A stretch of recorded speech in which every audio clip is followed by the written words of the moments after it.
नमस्कार मेरे श्रोतागण। मैं आपको आज पितृपक्ष, जो ये 15 दिन का पितृपक्ष होता है, श्राद्ध पक्ष, इसके बारे में आज जानकारी दे रही हूँ कि ये पितरों का ये तर्पण क्यों किया जाता है। ये 15 दिन पितरों का क्यों हम पूजन करते हैं। हमारा मानव जीवन हमको मिला है, हमको 5 ऋण पूरे करने पड़ते हैं।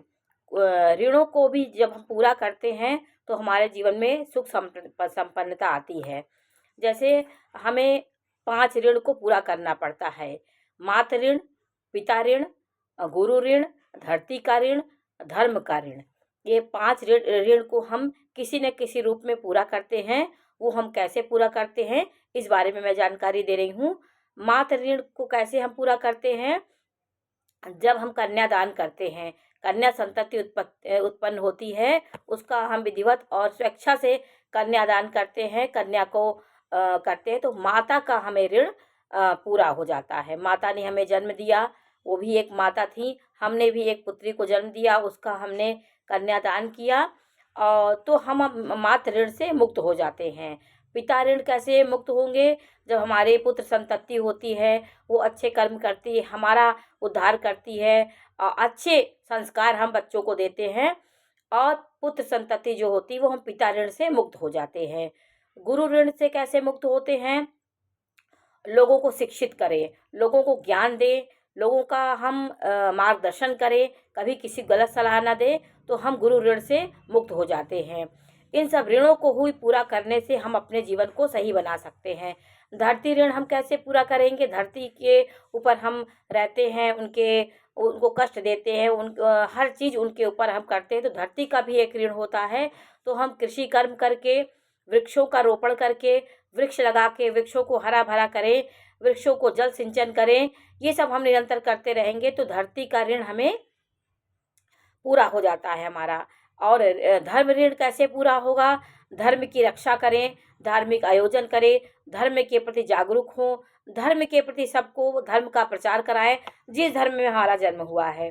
तो ये 5 ऋण मनुष्य को पूरा करना पड़ता है जीवन में। श्राद्ध पक्ष में पितृ ऋण जो होता है, पितरों का हम तर्पण क्यों करते हैं, इसका बहुत गरुड़ पुराण में, वराह पुराण में इसका विस्तृत विवेचन किया गया है। सभी जीव को अपने पितरों का आशीर्वाद लेना चाहिए। पितृ यदि नाराज है, पितृ यदि नाखुश हैं, तो देवता भी कुछ नहीं कर सकते। इसलिए पितरों का आशीर्वाद, कि भी भूल चूक से पितरों का पितृ कभी किसी के यहाँ पितृ गलत तरीके से उनकी मृत्यु हो गई, या जल करके या दुर्घटना से, तो उन पितरों का शांति के लिए ये सब 15 दिन का जो आयोजन होता है, हर मनुष्य को करना चाहिए। आपके कितने पितृ हैं, बाबा के पिताजी, बाबा के भी पिताजी, तो सबके वो परंपरा से एक माला की तरह हम गुथे हुए रहते हैं। तो उन खून के रिलेशन से हम बंधे रहते हैं। तो कोई भी इंसान अगर करेगा तो सबको मुक्ति मिलती है। सभी जीवों को जो पितृ ऋण से मुक्ति के लिए ये सब किया जाता है। आपको स्नान करके, सुबह आप स्नान करिए, और तिल, जौ और जो भी आपके पास हो उसको करके तिल से और सफ़ेद पुष्प से, जौ से उनका तर्पण करना चाहिए। नहा धो करके, आप गंगा स्नान नहीं कर सकते, नदी में नहीं जा सकते, तो घर में ही स्नान करके और दक्षिण मुख करके उनका ये सब करना चाहिए। तिल को इतना महत्व क्यों दिया गया है, तिल से हमारे पापों का शमन होता है। तिल को इसीलिए तिलांजलि दी जाती है। तिल का हमारे शास्त्र में बहुत महत्व बताया गया है। यदि आपको अपने पिता का तर्पण करना हो, यदि आप जीवित हैं, तो आपका पौत्र आपके पिता का तर्पण नहीं कर सकता है, आप ही उसको कर सकते हैं, नहीं तो उस ऋण से आप नहीं मुक्त होंगे। आपका बेटा आपको करे, आप अपने पिता को करें, तो यह ऋण पितृ ऋण से हम मुक्त होते हैं। पितरों का भी ऐसा नहीं कि आप करें, आपका पोता करते, ऐसा नहीं। परंपरा से जो कार्य होता है, पिता बाबा का नहीं कर सकता। यदि आपके पिता जीवित हैं तो आप अपने बाबा का नहीं कर सकते, क्योंकि फिर उनको कष्ट मिलेगा। जिसका जो ऋण है उसी को पूरा करना पड़ता है। तो ये सब हमारे शास्त्रों में बताया गया है। और विधि विधान से उनका तर्पण करना चाहिए। आप घर में भी इसको करते हैं। प्रतिदिन उनके नाम का आप उनके नाम से आप दक्षिण दिशा की ओर मुख करके तिल, जौ और सफ़ेद पुष्प से उनका ध्यान करिए, उनको जल दीजिए। 3 बार जल आप उनको दीजिए। प्रतिदिन ये काम करें, 3 बार जल गिराएं धरती पे और उसमें तिल डालें। तो ये सब करेंगे तो आपके जीवन में सुख शांति आएगी।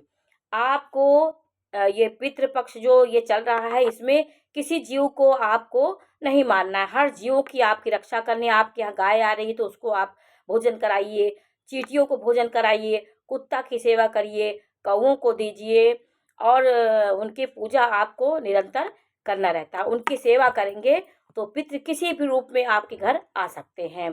तो पितरों का एक लोक होता है, तो इन दिनों पितरों को छोड़ा जाता है धरती लोक पे कि आप जाइए, आपके जितने बंधु बांधव हैं, जितने आपके संतान हैं, आपके लिए क्या कर रही। तो 15 दिन के लिए पितरों को धरती पे भेजा जाता है। ये हमारे गरुड़ पुराण में बताया गया है। तो पितृ आकर के 15 दिन के ही अंदर वो सब चीज़ ग्रहण करते हैं। तो ये सब चीज़ें हमारे ज्योतिष शास्त्र में इसका बहुत महत्व है। गरुड़ पुराण में ये सब बताया गया है। वराह पुराण में बताया गया है कि अपने कुश से भी कुश आप अपने हाथ में धारण कर लीजिए। ये सब से भी आप कर करके अपने पितरों को जल दे सकते हैं। तो अमावस की तिथि 2 तारीख को 2 अक्टूबर को होगी। उसमें जैसे आप किसी कार्य से फंसे नहीं कर पा रहे हैं तो आप अमावस जो पितृ की अमावस होती है उसमें पूर्ण रूप से अपने पितरों का श्राद्ध कर सकते हैं और ध्यान मनन से जो भी आपको निर्धनों को उपहार देना है उसको दीजिए और आप दक्षिण मुख होकर के आप करिए। तो इसलिए 2 पक्ष को बना दिया गया है। एक मात्र नवमी होती है, एक अमावस होता है। भूल चूक जैसे आपको अपने पितरों का तिथि नहीं पता है तो ये 2 तिथियों के बीच आप अपने माता का मात्र नवमी के दिन कर सकते हैं और अमावस के दिन अपने पिता का कर सकते हैं। तो इसलिए कभी पहले ये सब नहीं था, ज्योतिष का इतना वो नहीं था, लोग तिथियों को नहीं ध्यान देते हैं, अज्ञानता थी। तो उसके लिए 2 पक्ष का निर्धारण किया गया। इस पक्ष में आप विधि विधान से तर्पण कर सकते हैं। रोज करते हैं तो ये बहुत अच्छा है। आपके रोज पितरों का आशीर्वाद आपको मिलेगा। रोज करेंगे तो ये बहुत अच्छा है। जो उनको जो भी पसंद आपके पितरों को हो वो आप अपने घर में उसको बना करके पहला भोग उनको लगा करके आप करेंगे तो आपके पितृ प्रसन्न होंगे। उनकी परंपराओं को जीवित रखना, पितृ जो इच्छा करते थे, जो उनकी कामना थी, उनको जब हम पूरा करते हैं तो पितृ हमसे प्रसन्न होते हैं।